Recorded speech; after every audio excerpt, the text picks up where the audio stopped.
2023चा शेवटचा सूर्यास्त पाहण्यासाठी नागरिकांची समुद्रकिनारी गर्दी। नववर्षाच्या स्वागतासाठी पर्यटन स्थळं गजबजून गेली।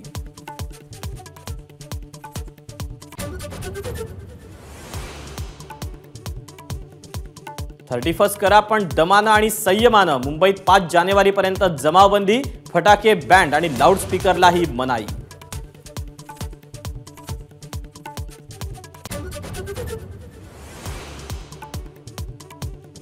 नवीन वर्षाच्या पूर्वसंध्येला समुद्रकिनारी मुंबई पोलिसांच्या सुमारे 16 बोटी तैनात। प्रमुख रस्त्यांवर नाकाबंदी तर तळीरामांवर करडी नजर।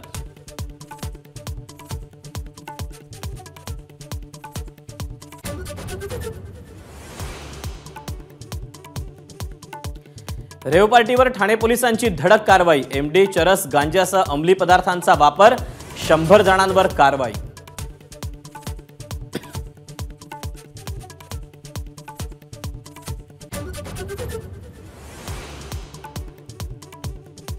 राज्य सरकार रेव पार्टीमधूनच निर्माण झालं। संजय राऊतांचा मोठा आरोप। तर ड्रग्स विरोधात कारवाया न करणाऱ्यांविरोधात आता बोलण्याचा अधिकार नाही, मुख्यमंत्र्यांचा पलटवार।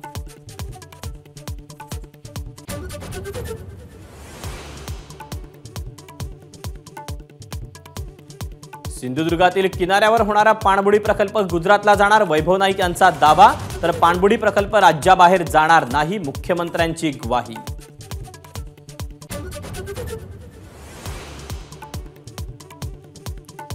जयंत पाटील भाजपबरोबर येणार असल्यानं मंत्रिमंडळाचा विस्तार थांबला होता। जयंत पाटील शरीरानं तिकडे, मात्र मनानं अजित पवारांबरोबरच। संजय शिरसाट यांचा गौप्यस्फोट।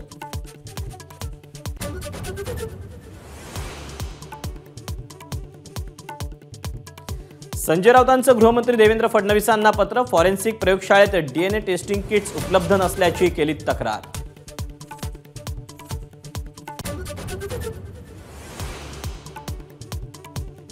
संभाजीनगरच्या वाळूज सनशाईन एंटरप्राइजेस कंपनीला भीषण आग। 6 कामगारांचा होरपळून मृत्यू। मृतांच्या नातेवाईकांना 5 लाखांची मदत।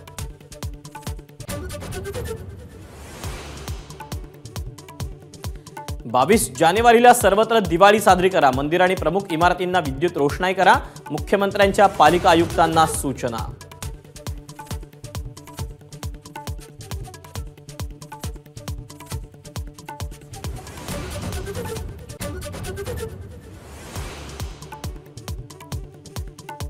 अकोला जिल्ह्यातील उरळ पोलीस ठाण्याच्या हद्दीत पोलीस पथकावर दरोडेखोरांचा गोळीबार। परिसरात नाकाबंदी, कायदा सुव्यवस्थेवर प्रश्नचिन्ह।